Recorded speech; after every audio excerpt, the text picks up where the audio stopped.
నేను చాలా మంది రాజకీయ నాయకులతో తిరుగుతుంటా, రాష్ట్రం అంతా ఎన్నో నియోజకవర్గాలు తిరుగుతుంటా, కానీ గంగుల కుటుంబం అంటే నాకు ప్రత్యేక గౌరవం,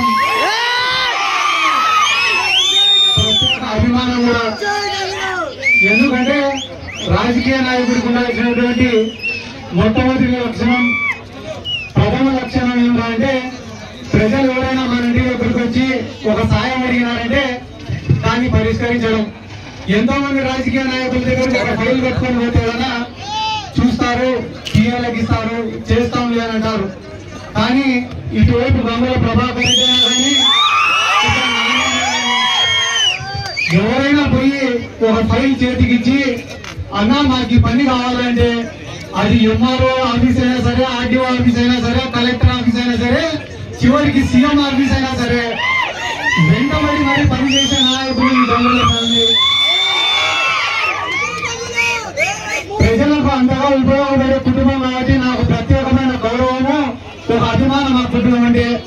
ముఖ్యంగా గంగుల నాగన్న చాలా మంది నాయకులు మా జిల్లాలో నేను చెప్పకూడదు, కానీ నాతో మాట్లాడాలంటే కూడా ఎప్పుడు కూడా తలనొప్పి అనుకుంటుంటారు. ఏమో ఏ కంపై ఎటగర్చుకుంటారు అని చెప్పి చాలా మటుకు దూరంగా ఉంటారు. కానీ అటువంటి సమయంలో కూడా గంగుల నాగన్న ఎక్కడ ఉన్నా కూడా ప్రేమగా పలకరిస్తాడు. ఏదైనా కార్యక్రమాలు, వాళ్ళ ఇంట్లో ఫంక్షన్ కానీ ఏదైనా అందరినీ పిలుచుకొని ఉండే కార్యక్రమం ఏదైనా సరే ఖచ్చితంగా నాకు ఆహ్వానం పంపిస్తాడు. ఇన్ని రోజులు ఇంత నియోజకవర్గాలు తిరిగినా కూడా ఎక్కడా దొరకని ప్రేమ నాకు గంగుల నాగన్న దగ్గర దొరుకుతాడు. ఈ ఇండోర్ స్టేడియం కోసం కూడా నాకు నిద్రలేని రాత్రులు చూపించాడు ఆయన. రాత్రి 10 గంటలకు 11 గంటలకు ఏం సిద్ధార్థ అయితేనే కాదు మా పని అంటే అన్న, కనీసం పట్టాలంటేనే 2-3 నెలలు పెడతాను, ఓపిక పట్టాలా అంటే అన్ని శాంక్షన్ చేపించి మరి కంప్లీట్ చేశాడు. ఇది ఒక్క విషయం అనే కాదన్న, ఒక ఇండోర్ స్టేడియం విషయం అనే కాదు, రైతుల విషయంలో కానీ, కేసీ కెనాల్కు నీళ్లు వదలాలనే విషయంలో కానీ, రైతులకు పంట నష్టం వస్తే కానీ నష్టపరిహారం ఇప్పించాలని కానీ, విద్యార్థులకు సంబంధించిన అంశాలు కానీ, చివరికి టీచర్ల ట్రాన్స్ఫర్లు జరగాలంటే ఒక రాజకీయ నాయకుడికి మహా అంటే 5-10 ట్రాన్స్ఫర్లు చేయించుకునేవారు. కానీ వీళ్ళు మాత్రమే ఒక 50-100 చేయించుకున్నారు.